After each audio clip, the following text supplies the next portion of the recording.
तो आज ग्रामर में बात करनी थी हमें सिंथेसिस की, लेकिन सिंथेसिस को समझने के लिए कुछ प्री रिक्विजिट्स होते हैं, यानी कुछ चीजें जो आपको पहले से मालूम होनी चाहिए। एक एक शब्द का ध्यान देना। कैसे नॉर्मली जब आप मैथ्स का बेसिक पढ़ते हो, जैसे मान लो कि आपको जोड़ घटाना पढ़ना है, तो जोड़ घटाना आपको कब आएगा? जब आपको नंबर पता। अगर आपको गिनती पता नहीं है तो क्या जोड़ घटाना आएगा? नहीं आएगा। या मान लीजिए आपको बोर्ड मास पढ़ना है, भाग जोड़ वाला फार्मूला पढ़ना है, व्यंजक सॉल्व करना है मैथ्स में, जिसमें होता है कि पहले भाग करते हैं, फिर गुणा करते हैं, फिर जोड़ करते हैं, फिर घटाना करते हैं। अब इस तरह के व्यंजक को सॉल्व करने के लिए पहले आपको पता होना चाहिए कि जोड़ते कैसे हैं, घटाते कैसे हैं, गुणा कैसे करते हैं, भाग कैसे करते हैं, तब ना सब साथ में करोगे। उसी तरह से ग्रामर में अगर आपको सिंथेसिस पढ़ना है, सिंथेसिस अगर आपको पढ़ना है, तो इसके लिए आपको पहले पता होना चाहिए कि एक तो मैंने आपको बताया था कि मीनिंग जनरेशन के हिसाब से सेंटेंस कितने टाइप के होते हैं, और जब सिंथेसिस पढ़ेंगे तो आपको पता होना चाहिए कि स्ट्रक्चर के हिसाब से सेंटेंस कितने प्रकार के होते हैं। तो मीनिंग के आधार पर याद करिए, साल 2 साल पहले अगर याद हो तो उसमें मैंने कहा था आपसे, एक होता है आपका असर्टिव या डिक्लेरेटिव,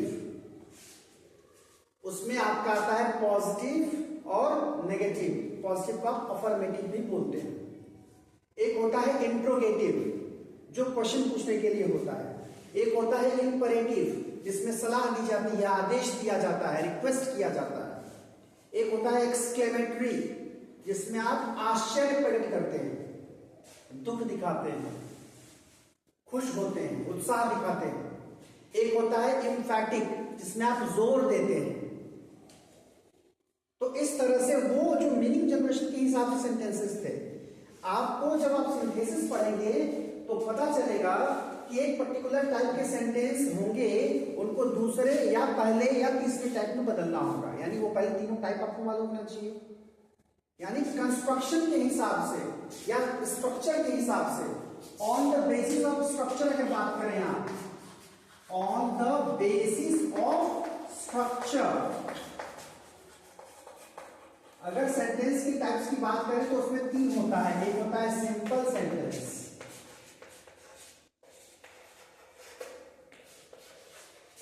दूसरा होता है कॉम्प्लेक्स सेंटेंस,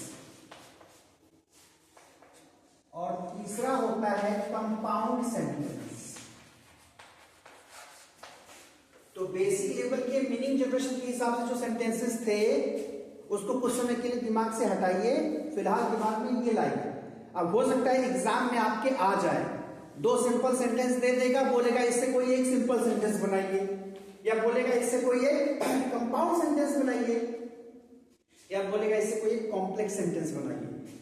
तो नहीं पढ़े रहेंगे तो होगा कि ये कॉम्प्लेक्स कंपाउंड क्या होता है। तो कम से कम एक बेसिक जानकारी उसकी होनी चाहिए आपके पास।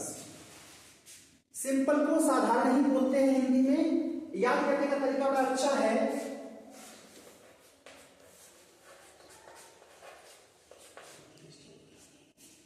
कंपाउंड, अगर आप केमिस्ट्री की बात करें तो कंपाउंड को हिंदी में यौगिक कहा जाता है, लेकिन यहां पर कंपाउंड सेंटेंस को संयुक्त वाक्य कहते हैं, संयुक्त वाक्य। और कॉम्प्लेक्स थोड़ा कंफ्यूज अगर करें तो आप जानिए कि कॉम्प्लेक्स में एक्स आता है, और केमिस्ट्री में एक टर्म आता है मिक्सचर। सुना है मिक्सचर? मिश्रण बोलते हैं उसको, ठीक है। तो मिक्सचर में एक्स, कॉम्प्लेक्स में एक्स। तो कॉम्प्लेक्स की हिंदी होती है मिश्र वाक्य या मिश्रित वाक्य। हालांकि आपको हिंदी से कोई ज्यादा मतलब है नहीं, हिंदी जान करके कुछ कर नहीं पाएंगे, बस एक जानकारी है। अगर हिंदी के सेंटेंसेस समझ में आते हो, हिंदी में अगर आपने वाक्य पढ़ा होगा तब वो यहां पर हेल्प करेगा। जैसे जब आप पढ़ते हैं अलंकार, फिगर ऑफ स्पीच जब आप पढ़ते हैं, जिसको रेटरिक डिवाइस कहा जाता है, या रेट्रिक्स भी कहा जाता है, पोएटिक डिवाइस भी कहा जाता है। तो हिंदी में अगर आपने अलंकार पढ़ा हुआ है, अलंकार समझ पाते हैं, ढूंढ पाते हैं, तो इंग्लिश वाले अलंकार के जो शब्द हैं उनकी हिंदी आपको बता दी जाए तो आपके लिए पकड़ना आसान हो जाता है। जब आप समझेंगे कि रूपक क्या होता है, उपमा क्या होती है, अनुप्रास क्या होता है, श्लेष क्या होता है, अगर हिंदी वाले समझ रहे हैं आप, तब आप समझ पाएंगे कि मेटाफर क्या है, सिमिली क्या है, एलिट्रेशन क्या है, पन क्या है। मेरी बात समझ पा रहे हैं क्या कह रहा हूं? हिंदी में अगर आपको जो अलंकार मालूम है, उनके उदाहरण मालूम है, एक समझ विकसित है, तब अंग्रेजी वाले अलंकारों की हिंदी बता देंगे आपको, तो आप वहां से रिलेट कर पाते हैं। चीज वही होती है, बस वहां हिंदी में होती है, यहां इंग्लिश में होती है।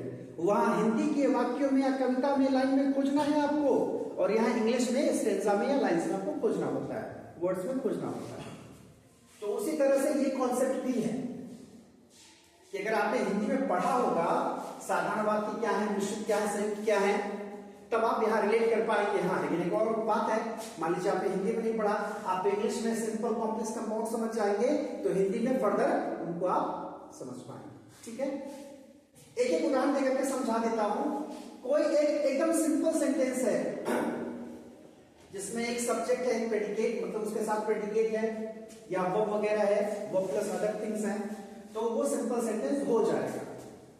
जैसे मान लो, जो नॉर्मली एग्जांपल अंग्रेजी में ऐसा ही आता है, राम मोहन से शुरुआत होती है, और ठीक भी है। वैसे आपकी पढ़ाई लिखाई में भी कहीं ना कहीं ईश्वर का नाम आ जाए तो वो बढ़िया है। तो राम कहिए, मोहन कहिए, Ram is a good boy.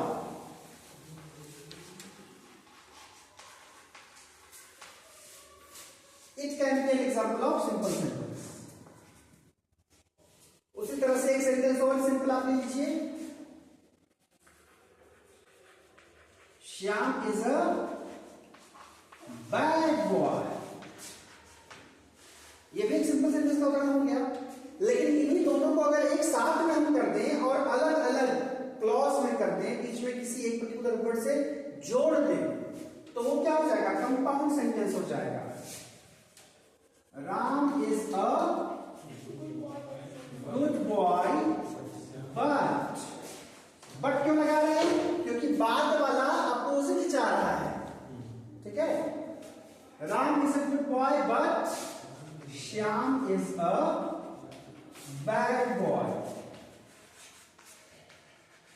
तो ये आपका कंपाउंड का एग्जांपल हो गया। ये सारे आपके सिंपल के एग्जांपल है। ठीक है,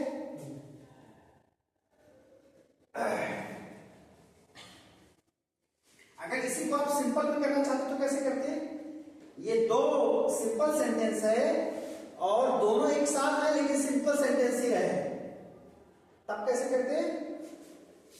क्या कर सकते थे? Ram and Shyam are good and bad boys respectively. Respectively का मतलब क्रम से, जिस क्रम में हमने लिखा है कि राम और श्याम अच्छे और बुरे लड़के हैं, क्रम से का मतलब राम अच्छा लड़का है और श्याम बुरा लड़का है। क्लियर है? तो ये आपका सिंपल से सिंपल बनाना हुआ, और ये बीच में आपने बट एंड वगैरह करके अगर आप जोड़ देते हैं तो वो आपका कंपाउंड सेंटेंस हो जाता है। अब अगर आप बात करें कॉम्प्लेक्स सेंटेंस की, ये सच में थोड़ा सा कॉम्प्लेक्स होता है। इसमें दरअसल होता क्या है, अगर एक डिफरेंस समझने की कोशिश करें कंपाउंड और कॉम्प्लेक्स में, तो क्या होता है? एक तरह से समझिए कि इसमें जो कंपाउंड सेंटेंस में वो दो फ्रेगमेंट में बटा होगा, दो भाग में होगा, और दोनों क्लॉज होते हैं। ये क्लॉज है और ये क्लॉज है। आप देखेंगे अपने आप में कंप्लीट मीनिंग होगी इनको, अपने आप में पूरी मीनिंग होगी। Ram is a good boy, complete meaning है। Shyam is a bad boy, complete meaning है। तो जब कंप्लीट मीनिंग निकल करके आती है उसको बोलते हैं प्रिंसिपल क्लॉज। Principal clause. तो इसमें दोनों दोनों प्रिंसिपल क्लॉज ही होते हैं, या इसको मेन क्लॉज भी कहा जाता है, प्रिंसिपल क्लॉज। लेकिन जब सेंटेंस ऐसा हो उसमें दो क्लॉज हो, एक प्रिंसिपल हो एक सबऑर्डिनेट हो, यानी एक की मीनिंग अपने आप में पूरी नहीं हो, वहां पर कॉम्प्लेक्स सेंटेंस हो जाएगा। जैसे I know that you have worked hard. मैं जानता हूं कि तुमने कड़ी मेहनत की है। ध्यान दो, यू हैव वर्कड हार्ड, तुमने कड़ी मेहनत की है, बिल्कुल सही सेंटेंस है, कंप्लीट मीनिंग है। अब ये आई नो क्या अपने आप में कंप्लीट दिख रहा है आपको? आई नो क्या नो, मैं जानता हूं, क्या जानता हूं, समझ पा रहे हो? तो इस तरह से जब चीजें आती हैं इसको बोलते हैं सबऑर्डिनेट क्लॉज, सबऑर्डिनेट क्लॉज। और जब सबऑर्डिनेट क्लॉज होगा एक और दूसरा प्रिंसिपल या मेन क्लॉज होगा, वहां पर जो सेंटेंस निकल करके आएगा that will be called complex sentence.